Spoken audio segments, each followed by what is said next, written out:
poppin', y'all? Coolest in the game, you dig? Rise or freeze. Y'all know what it is. Metro in the city, the county, the jails, the health clinic, Montebello. You know what I'm saying? Right here with my big dog, Brian BRI2FLY. What's up, my dog? I ain't even gonna lie. I ain't even trying to mess up your last name, yo. Yeah, I know. It's a lot. What's up with you though, bro? What's the move? How you getting it in? How you good, man. I just been like working hard and just like staying low, but like perfecting my craft in different areas and stuff like that. You always been a stay low kind of dude, though. For the most part. So keep the same circle type shit. I feel you. It's good to see you on your health tip. Really out here training people and shit. That's your main source of income? Right now, like I'm doing that full time. Oh, dope. So I actually got my certification like back in November. Okay, cool. Congrats. So just working on that, building clientele. Yeah, things like that. So when you graduated from Tulsa, right? Where did you get your degree in? Sport management / business administration. Okay, cool. But I found out like a lot of times, people say this often, you get your degree, you may not even use it. Yeah. You might do something completely different. Yeah. And I realized that the hard way. Right. So, do you think that's because of maybe like location, us living in Maryland, a certain amount of jobs? Okay. You ever thought about moving? Down south. I'm hearing like Charlotte is great right now for like young black entrepreneurs. Like it's on the come up. So yeah, definitely. Y'all look out for Charlotte. Definitely in the next 5 years. Hell yeah, definitely don't I wouldn't mind like ATL. Yeah, it's cheap to live there. Yeah. I hear different things about the economy and all that, but I feel like when you in your field and you know how to hustle, right? Like that's the thing. Like that's the dope thing about it. I always had conversations with people about the degree and stuff. Like I don't even have my BA yet. I just after I got my AA, I just wanted to kind of do a whole bunch of stuff in between and figure it out. And honestly, you're really like you need it, but you don't. Like it's really how you maneuver, like networking, meeting the right people. I feel like knowing the right person is bigger than having a degree. Yeah, real talk. And they sell you this dream when you get to college, like, oh, you can be there for 4 years, you're gonna have a guaranteed job. But most people will tell you that's bullshit. Yeah, I feel like the only thing is guaranteed if you got a trade or a certification. Exactly. Yeah. I wish I spent more time on certs. Absolutely. And trying to get a degree. Yeah, because like that's like almost a guaranteed, license, certification. So. People gotta get this knowledge, man. Because I think we living in the business. We don't even live in the country no more. We live in the business. Exactly. So I think financial aid college is one of the oldest tricks in the book, and it's all good. Of course, no shade and no knock to nobody at all. That benefits from it. I've been through it, but I can tell you the good and the bad. I'm definitely gonna park because I ain't even about to. I forgot I don't got that much gas. It was a cool lap. Hey, that was cool VL. You dig? Yeah, dude. We finna, having some of this hip hop talk though. But real quick, where did the name BRI2FLY? Okay. I actually wanted to talk about that today. Yeah. You feel me? Let's take it back to high school. Oh yeah. That's where we met. Shout out to the City Nights, So my first 2 years I was hanging around like a bunch of hood ass niggas. So niggas and gangs. I ain't mad at you. Not by choice, it just kind of happened. So I remember we was running track together. Okay. Like 9th grade year, and they was like, "We're gonna call you B-Rod," and I'm just like, okay. Like I didn't know how I felt about it, but sure. And then after some time, it kicked in. I was like, okay, this is kind of catchy. So since then, I just rolled with it, and then that's what everybody referred to me as. And then the 2 Fly part is actually. It's a funny story about my first time making like a mixtape. Yeah. This is back in the Dat Fifth era, so to give you some context. Okay. So the first time I did it, I just took I think the iPod Nano, the little small rectangular one. Yeah. So I had the music playing on YouTube and would let it play and just freestyle over like this is like around the Drought 3, Carter 3. Yeah, so like 06, 07. Yeah, I was really inspired by like Wayne, Kanye, Lupe around that time. Yeah, that was a good era. So I was just like, man, I want to do something, but I didn't have no equipment.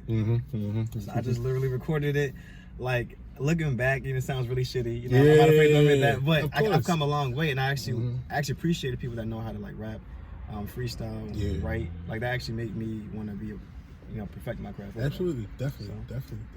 So actually the name of the mixtape was BRI2FLY. So both of those things. And then you just was like, it's a dope name. It's catchy. Could you still go by that, right? So my Instagram, I don't know plugins right now, but Instagram is BRI2FLY. And at first it was just B-Rod, but I was like, man, like let me take it back to my roots, like Ain't no wrong how I even got here. Yeah, ain't no wrong having fun with it. So like, it's interesting what you said about the start when you first started rapping, because we don't really know what we're doing. We just know we want to do it. We want to do it. Yeah, and like my first time was Staples microphone. Had the boom box playing the instrumental, and I'm rapping. You know what I'm saying? But it's the passion. You know what I'm saying? When did you like develop other passions besides just like wanting to make music? I think as I was doing it, I actually wanted to get, because like fast forward to now, I appreciate, you know, the songwriting aspect more than just the rapping. Creating, Obviously, I like to rap, I like to do all that, but just writing, I actually respect anybody who's a good writer. Yeah, From definitely. the Missy Elliott's to the Dreams to Neos. Like, if you think about in the past 2 decades, they've written some of our favorite hits. Yeah. Some of Irreplaceables, some Justin a lot of Timberlake, Beyonce, a lot of Rihanna. Let's talk about it. Like, so big money. I like shouting out the underdogs, people that's actually behind the scenes. Absolutely. Because we wouldn't love these songs without the writers, without the engineers. Oh yeah. So that's 2 areas I want to dive in, like songwriting and engineering. Because one, there's longevity in that. Absolutely. Nobody really want to hear a 50-year-old rapper. Rapping about come to the club. Unless you still popping. Yeah. Unless you still popping. Well, no. So so Jay-Z can make a 444 because he's Jay-Z. He's a mogul. But everyone don't have that leverage. Yeah, and it looked like when it seemed like if you're an older artist, if you make the album that's reflective to who you are, that's what it. You know, if you're genuine, if you're not trying to be drip, right? If you're not 40-year-old trying to be a 25-year-old rapper, then people gonna respect him. Absolutely, that's true. So, that's kind of how it happened. Like now, like I said, I want to like. I never like really performed before, so I like doing things that challenge myself. And just like, you know, let me just do it. So cause we're gonna stay on songwriters and engineers, but I do want to ask, do you feel like you ever had anxiety with the idea of performing? Yeah, for sure. Okay. And it's been times throughout my life where I've gotten like on stage or like I did presentations in school and stuff like that. But the art of actually performing, being an MC, I respect that so much because it's a process. Actually, I've done at Towson, I did one poetry slam. And that was cool. Like, actually, I wasn't supposed to do it, but my friend convinced me, like, oh, just go ahead. I did this little freestyle, little song I wrote, and people liked it. Yeah. So I was like, maybe I should. But that's been like 4 or 5 years. So right, I feel like the stage fright still not haunts me, but it's still like So, I feel you. I'll say one thing, like from early days when you starting at super anxious. But I think when you fall in love with what you're making, and I think when you obsess over the idea of people feeling what you produce, so like when I go to concerts and see like Don Kennedy or just seeing Griselda, just pointing out those people, they're more underground. They love what they do so much, you can feel that passion on stage. You can feel it. It's a good feeling. Then when you're in that position, it's different, you know. It's like you don't see people seeing you. It's like you don't see people looking at you. I've heard that's one technique. No, I heard this. You find one person that's like either smiling or giving you attention. Focus on them and perform, and act like they're your #1 fan. Absolutely. Because if you look everywhere else, you're gonna be like, oh shit, you might choke like see somebody in their phone. You know what I'm saying? And just lose it. So you focus on something positive. You know, that's probably what I would do. Absolutely. So on the conversation of songwriters, do you feel like I know you saw a couple weeks ago the Quentin Miller did his little video. How did you do you feel like he did kind of get an unfair deal, or do you feel like business is business? It's a little bit of both. Business is always business. The game is always the game. Game is the game. But in hindsight, you know, right now, Drake and Meek are buddy got hits. You know what I'm saying? So it's like, was it worth it? And like people were saying, happy anniversary to If You're Reading This Is Too Late. Like he said, it's not really a happy moment because that was his chance to really pop. And it was, you know, he really didn't get that chance to really, I guess not really pop, but like basically be the person he was because it was kind of overshadowed by all the controversy. Cause I think I understand like what that period was, because like it felt like the culture was kind of like on its toes because like Drake, X, Y, and Z, then there's Meek right here, then it's of course the beef. And you see how things fold out. Like Drake continues to ascend, Meek goes to jail, then he has another superhero moment. But like QM, I listen to some of his music, he got like 2 or 3 joints that's okay. I'm actually check him out. Shout out to Q. Like, I always want people to like that's never got that chance to eventually get that chance. Hopefully one day. He put out an album like last year. It was decent. But he does stuff, in my opinion, that kind of aligns himself still with Drake. Like he did his own version of Sicko Mode. Oh, really? Like he did it off the before the breakdown happened with Travis coming, he just did Drake's part. But I'm just like, okay, you say in interviews that you don't want to be aligned with this dude. You gotta break away. You gotta do something completely different. Because when you hear his music, it's like the Drake flow. It's that 2016-ish, that Drake flow. Just that whole. I think for him, he needs to just find an upcoming artist or just another artist that's not even Drake related. Maybe an R&B.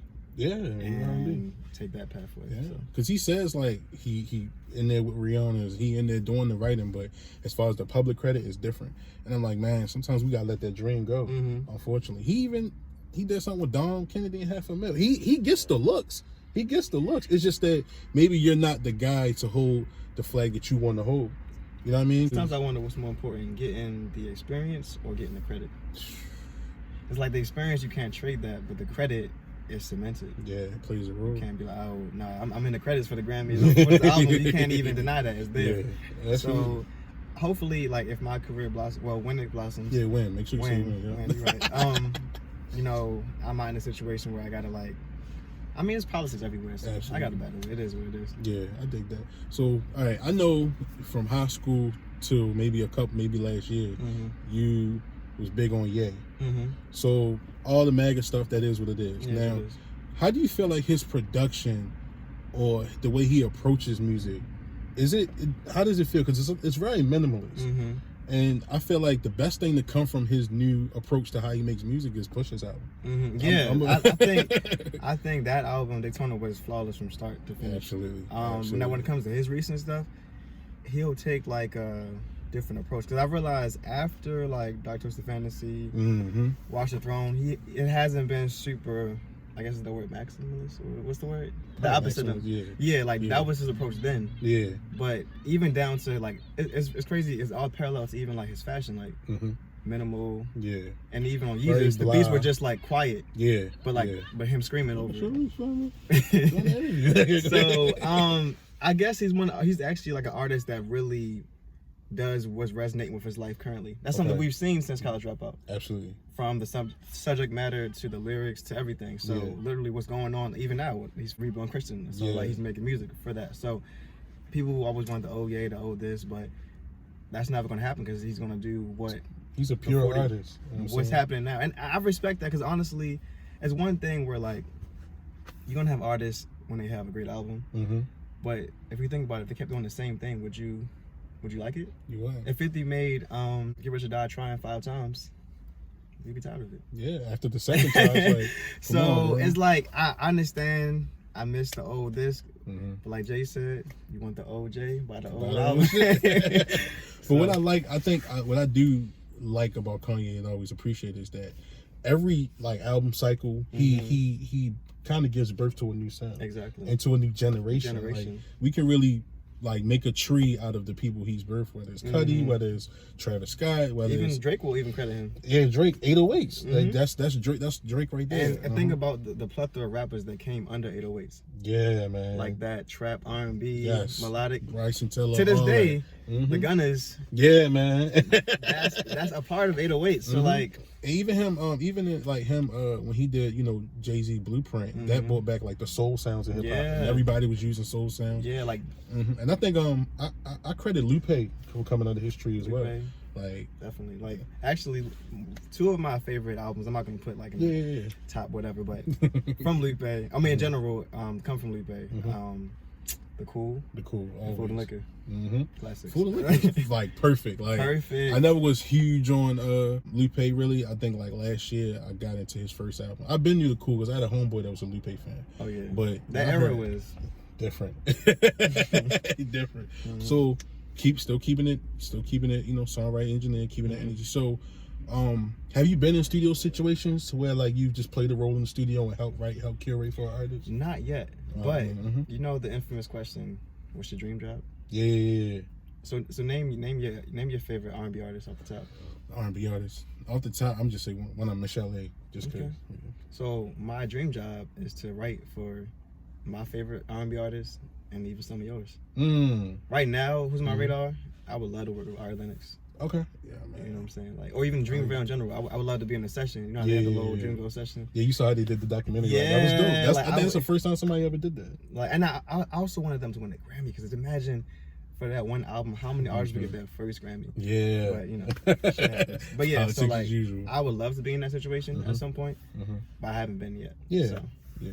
Now you got, man, listen, you gonna meet some artists and trust me, it can go there. Like, do you kind of like just write ideas to yourself and keep them to yourself? You know what I mean? So I know you got like a plethora. It's funny, on my notes app, I really have, like, I've been doing this for the past like 5 to 6 years. I really just have this thing called punchlines, and just you got to, because you never know when you're gonna need them. Yeah, and honestly, I'll be driving in the car, listen to a random song, and then I'll freestyle over the beat. I was like, oh shit, that was hard.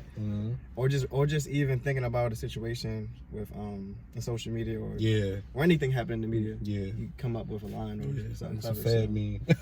Yeah, yo, I swear, when something happened viral, Fab will have a bar about it the next day. I'm like, nigga, you didn't wait yet. That's hip hop, man. Like that's the seeds of it. And you gotta stay relevant. Yeah, definitely. So I do. So a couple days ago, one of my big homies, he's like industry dude or whatever. He sent us like a link with like 12 new Drake songs. Sheesh.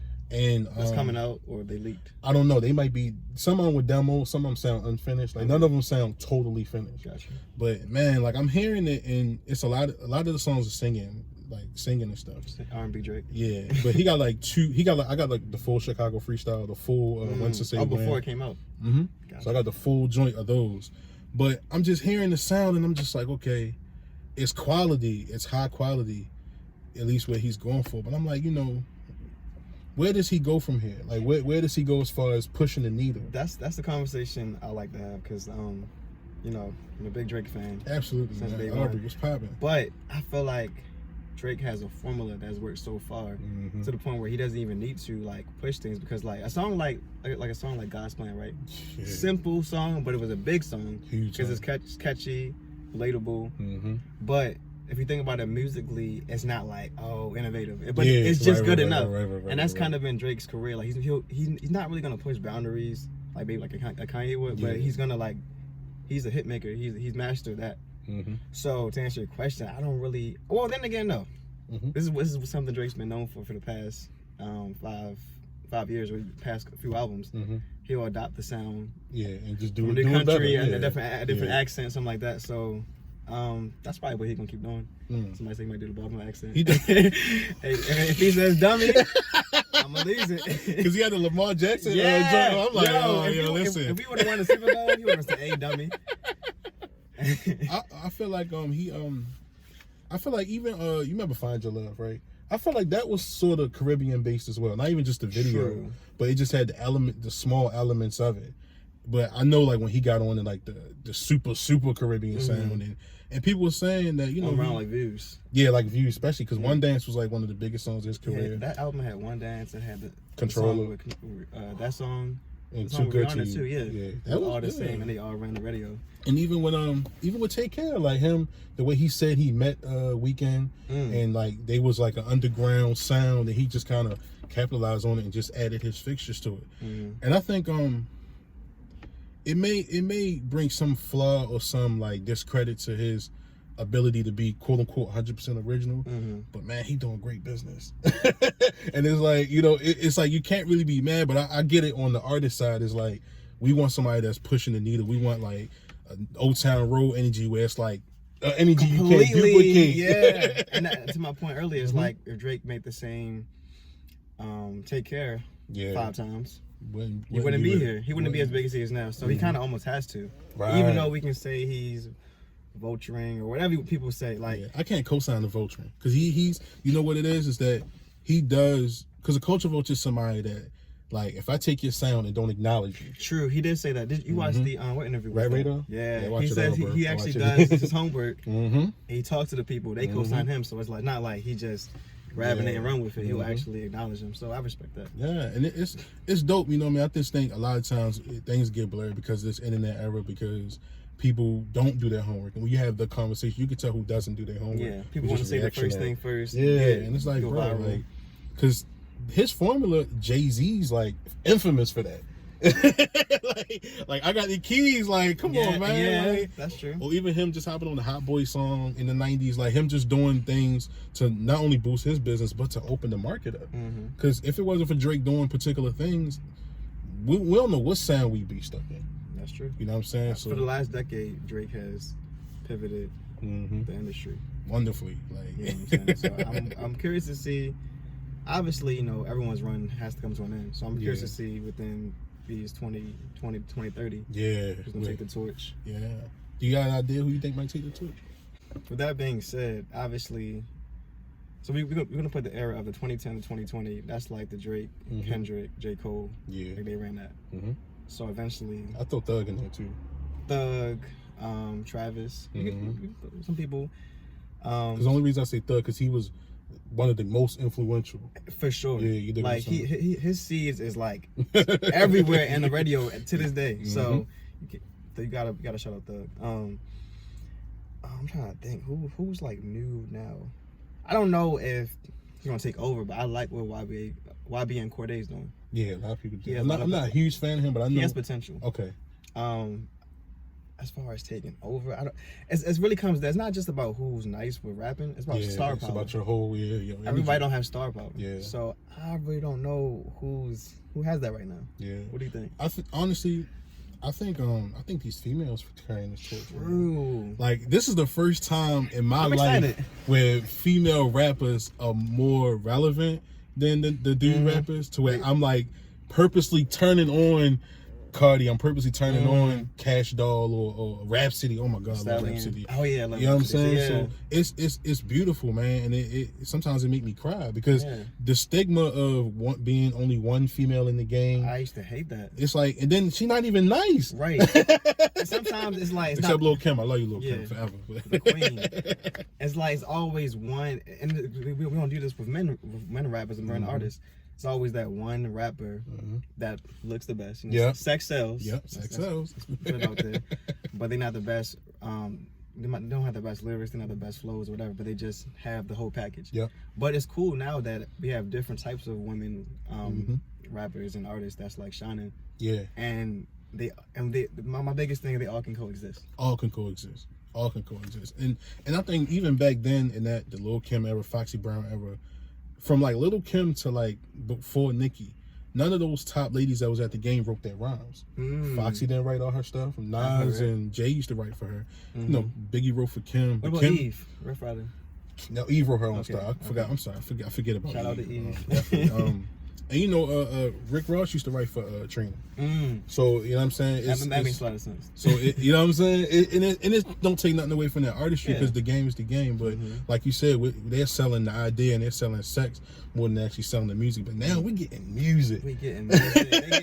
Hey, women are getting busy. Like, yes. Oh, it's March too. Women's History Month. Oh, I didn't. It's this month, yeah. I don't even know it's Black History Month. Right. True, I just want to put it out there. But I don't even. Shout out to the women, y'all doing y'all thing. We love to see it. Absolutely. It's your boy BRI2FLY, and I'm riding with Freeze. You dig? Quarterback your own plays. Fuck critics gon' say. By the time they take notice, already too late. Keep it real, one by your side. If she a rider, she'll drive.